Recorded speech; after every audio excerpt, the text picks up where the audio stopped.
Okay, सो ये है video number 7। This is my notebooks page number 7 और इसमें हम डिस्कस करने वाले हैं कि हम सब्ट्रैक्शन कैसे करेंगे इन डिफरेंट बेसिस। तो सब्ट्रैक्शन का नॉर्मल प्रोसेस हमने देखा था पिछले वीडियो में और उसमें हमने ये सीखा था कि सब्ट्रैक्शन में जो बोरो होती है वो एक्चुअल में कैसे जाती है और कैसे ऐड होती है और उससे कैसे सब्ट्रैक्शन होता है। तो आज जो पहला एग्जांपल हमने लिया हुआ है वो बेस 5 का एग्जांपल लिया हुआ है और यहाँ पे मुझे दो नंबर सब्ट्रैक्ट करने हैं, 324 एंड 31। ये दोनों के दोनों वैलिड 5 बेस नंबर्स हैं, ये हम देख सकते हैं क्योंकि 5 के बेस में जो नंबर्स होंगे वो 0 से लेकर 4 तक होंगे। सो ये इसमें सारी की सारी डिजिट्स 4 या उससे छोटी हैं, 324 में भी और 31 में भी। सो ये वैलिड 5 बेस के नंबर्स हैं।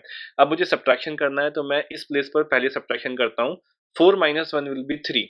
सो ये मैंने दिमाग में किया और 3 अगेन एक बेस 5 में वैलिड डिजिट है तो 3 को मैंने यहाँ पर लिख दिया। हमको दिमाग में यही रखना है कि हमें सोचना 10 के बेस में है, बट जो भी रिजल्ट हम लिखेंगे वो हम लिखेंगे उसको जिस बेस में हम काम कर रहे हैं उसमें कन्वर्ट करके। सो पहली पोजीशन के लिए तो ये क्लियर है। दूसरी पोजीशन पे मैं आता हूँ, 2 3 को हमको सब्ट्रैक्ट करना है। नाउ 3 बड़ा नंबर है, 2 में से सब्ट्रैक्ट नहीं हो सकता है, इसीलिए मुझे बोरो की जरूरत पड़ेगी। और अब जो मैंने आपको रूल बताया था कि आप 3 से जो बोरो लेंगे वो किसके बराबर होगी, बेस के बराबर। तो 3 से एक्चुअल में जो बोरो होगी वो 5 आएगी और 5 2 में ऐड होगा तो वो बनेगा 7। ये मैं दिमाग में कर रहा हूँ, 5 प्लस 2 इज 7 और 7 माइनस 3 मेरे पास आएगा 4। सो ये जो 4 मेरे पास निकल कर आया है ये एक वैलिड 5 बेस का नंबर है तो उसको मैंने वैसे का वैसे लिख दिया। और क्योंकि 3 ने एक बार बोरो दे दिया था तो ये 3 से 2 बन जाएगा, ये एक बार कम हो जाएगा, इसलिए मैंने छोटा 2 ऊपर लिख दिया है। तो 2 के बाद सब्ट्रैक्शन करने के लिए कुछ नहीं, तो 2 वैसा का वैसे ही लिखा जाएगा। सो अब ये तो मैंने रूल से इसको सब्ट्रैक्ट कर दिया और मेरे पास जो नंबर आया है 243, ये अपने आप में एक वैलिड 5 बेस का नंबर है। बट क्या ये नंबर जो सब्ट्रैक्शन मैंने किया है वो सही है? इसको चेक करने के लिए हम एक काम कर सकते हैं कि ये तीनों नंबर बेस 5 में लिखे हुए हैं, इनको हम बेस 10 में कन्वर्ट कर लेते हैं और 324 को जो भी उसका इक्विवेलेंट आता है बेस 10 में और 31 का जो भी इक्विवेलेंट आता है बेस 10 में, दोनों को सब्ट्रैक्ट करके देख लेते हैं। अगर वो 243 के बेस 10 के इक्विवेलेंट के बराबर है तो ये सब्ट्रैक्शन हमारा सही होगा। तो साइड में मैंने वही वेरिफिकेशन की हुई है, आप यहाँ पर देख सकते हैं। मैंने 324 को बेस 10 में कन्वर्ट किया है तो उसको 5, क्योंकि वो 5 में था तो उसको 5 इज टू पावर ऑफ 0 1 और 2 से मल्टीप्लाई किया, जो भी रिजल्ट्स आए उनको ऐड किया तो मेरे पास वो बन के आया 89।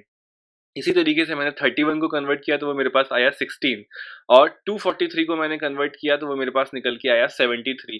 और अगेन मैंने 89 में से 16 को सब्ट्रैक्ट किया तो मेरे पास वो 73 ही निकल के आता है, यानी कि ये रिजल्ट और ये रिजल्ट बराबर हो जाते हैं। सो इस तरीके से मेरे को इस मेथड पे एक भरोसा भी हो गया कि जो मैंने कैरी लेने का रूल बनाया था वो रूल एक्चुअल में सही है। सो 324 में से 31 को माइनस करते टाइम पर जो कैरी आई मेरे पास वो 5 के फॉर्म में ट्रांसफर होती है, बेस के बराबर में ट्रांसफर होती है। ये इसमें याद रखने वाली बात थी। इसी तरीके से मैं देखता हूँ सब्ट्रैक्शन इन बेस 2 के लिए एक ये वाला एग्जांपल, जिसको कि आप खुद भी देख सकते हैं। 1 में से 1 माइनस करूंगा तो मेरे पास 0 आएगा, वो ठीक बात है, बट 0 में से 1 सब्ट्रैक्ट नहीं हो सकता। दूसरी पोजीशन पर आप देख रहे हैं 0 में से 1 सब्ट्रैक्ट नहीं हो सकता। सो इसके लिए मुझे चाहिए होगी बोरो। नाउ बोरो चाहिए तो बोरो लेने के लिए आगे वाला जो नंबर है वो अगेन 0 है, वो देने की उसमें नहीं है पोजीशन में। सो इसीलिए ये आगे वाले नंबर से बोरो लेना चाहेगा, वो फिर से 0 है। सो फिर वो आगे वाले नंबर से बोरो लेना चाहेगा। 1 एक बोरो दे सकता है, 1 खुद 0 हो जाएगा जैसे कि यहाँ पर हो चुका है और वो एक बोरो देगा नेक्स्ट वाले 0 को। डायरेक्टली बोरो आप इस पोजीशन से इस पोजीशन पे ट्रांसफर नहीं कर सकते, आप नेक्स्ट वाले 0 को ही बोरो देंगे। सो 1 ने इसको बोरो दी और बोरो जब भी दी जाती है तो वो बेस के बराबर होती है, यानी कि 2 के बराबर उसने उसको बोरो दे दी। सो ये वाला जो 0 है वो एक्चुअल में अब ये वाला जो 0 है वो एक्चुअल में अब 2 बन गया। और 2 बनने के बाद मुझे यहाँ पर बोरो चाहिए थी एक्चुअल में इस वाले 0 को। सो इस 2 ने फिर से एक बोरो दे दी और वो बोरो दी गई है उसके नेक्स्ट वाले 0 को, यानी इसको। तो वो जो 2 था, ये वाला जो 2 था वो 1 बन गया और यहाँ पर जो मेरे पास बोरो आई उसकी वजह से ये बन गया 2 plus 0 that is equal to 2। फिर इस 2 ने नेक्स्ट वाले 0 को एक बोरो दी तो ये बन गया 2 और ये पहले वाला हो गया 1, तो मैंने छोटा 1 ऊपर लिख दिया है दोनों के। अब 2 में से यहाँ पर 1 सब्ट्रैक्ट होगा तो मेरे पास जो रिजल्ट निकल के आएगा वो 1 आएगा, तो वही मैंने यहाँ पर लिख दिया है। इसके बाद यहाँ पर ये ऑलरेडी 1 हो चुका था, ये वाला 0, तो 1 में से 1 सब्ट्रैक्ट होगा तो मेरे पास 0 निकल के आएगा।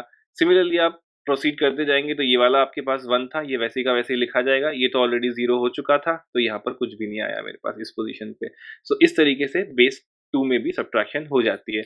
और इसको साइड में मैंने वेरीफाई किया हुआ है कि जो नंबर्स मैंने निकाले हैं क्या ये वेरीफाइड 10 के बेस में कन्वर्ट करने के बाद सेम चीज सेम सेंस बनाते हैं, तो वो वेरीफाई होकर आ भी गया है। आप इसको अपने भरोसे के लिए चेक कर सकते हैं। इसी तरीके से जैसे हमने अभी तक एडिशन और सब्ट्रैक्शन देखे हैं in basis other than base 10, ऐसे ही हम मल्टीप्लिकेशन भी कर सकते हैं। सेम रूल्स वहाँ पर भी एप्लीकेबल हैं कि हमको सोचना है दिमाग में 10 के बेस में, बट जो लिखना है नोटबुक पर वो हमको लिखना है इन बेस 2। तो यहाँ पर मैंने 21 और 12 को मल्टीप्लाई किया हुआ है। ये दोनों वैलिड बेस 3 नंबर्स हैं क्योंकि दोनों के दोनों 2 से छोटे या उसके बराबर हैं, यानी कि 3 माइनस 1 से छोटे या उसके बराबर हैं। सो 2 1 इज 2, ये यहाँ पर लिख दिया मैंने। Then 2 2 is 4। So 4 is not a valid base 3 number. 4 कितना होगा, यहाँ से हम देख सकते हैं 0 1 2 3 4। 4 इज इक्वल टू 11 हियर। सो 4 की जगह पर मैं लिखूंगा 11। तो आप देखेंगे कि यहाँ पर 11 का 1 ये लिखा हुआ है, और इसके बाद मैंने उस पर ये दूसरा 1 यहाँ पर लिख दिया है क्योंकि वो कैरी में जाएगा, बट आगे कुछ है नहीं तो यहीं पर वो 1 आ गया। सो इस तरीके से मैंने पहली वाली रो को पॉपुलेट किया हुआ है। दूसरी वाली रो के लिए भी आप चेक कर सकते हैं। 1 into 1 is 1 and 1 into 2 is 2। सो ये 21 वैसे के वैसे ही लिखा हुआ है। अब फिर मैं इनको ऐड करूंगा तो एडिशन के टाइम पर अगेन मुझे ये ध्यान रखना है कि वैलिड बेस 3 नंबर्स बनते हैं कि नहीं। सो यहाँ पर 2 तो ठीक है, 1 प्लस 1 इज अगेन 2, एंड ये 2 प्लस 1 ये 3 बनेगा। तो क्या ये 3 मैंने यहाँ पर सही लिखा हुआ है? ये 3 यहाँ पर सही नहीं है, ये मैंने जानबूझ के गलत लिखा हुआ था। This 3 is not correct here, क्योंकि 3 is not a valid base 3 number. 3 की जगह मुझे यहाँ पर लिखना चाहिए 0 1 2 and 3। 3 means 1 0, so I should write 1 0 here in place of 3। सो तब वो एक करेक्ट नंबर बनकर मेरे पास आएगा। सो यहाँ पर जो आंसर मैंने लिखा हुआ है वो डेलिबरेटली गलत लिखा हुआ है। This 322 is not the actual answer because 322 is not a valid base 3 number. 3 की जगह पर मुझे यहाँ पर 1 0 लिखना होगा, तब वो एक वैलिड बेस 3 नंबर बनेगा। तो मेरा फाइनल आंसर है 1022। सो इस तरीके से हम एडिशन, सब्ट्रैक्शन या मल्टीप्लिकेशन कर सकते हैं in bases which are not base 10। So similar rules applicable होंगे सारे और बेसिस में भी। हमने ऑल्दो यहाँ पर बेस नंबर 5, बेस नंबर 2 या बेस नंबर 3 के लिए कैलकुलेशन किए हुए हैं, तो दूसरे बेसिस में भी यही रूल्स एप्लीकेबल होते हैं। सो अब नेक्स्ट वीडियो में हम देखने वाले हैं कि सब्ट्रैक्शन करने का इजी तरीका क्या हो सकता है, उसके लिए हमको क्या-क्या फंडामेंटल्स देखने होंगे।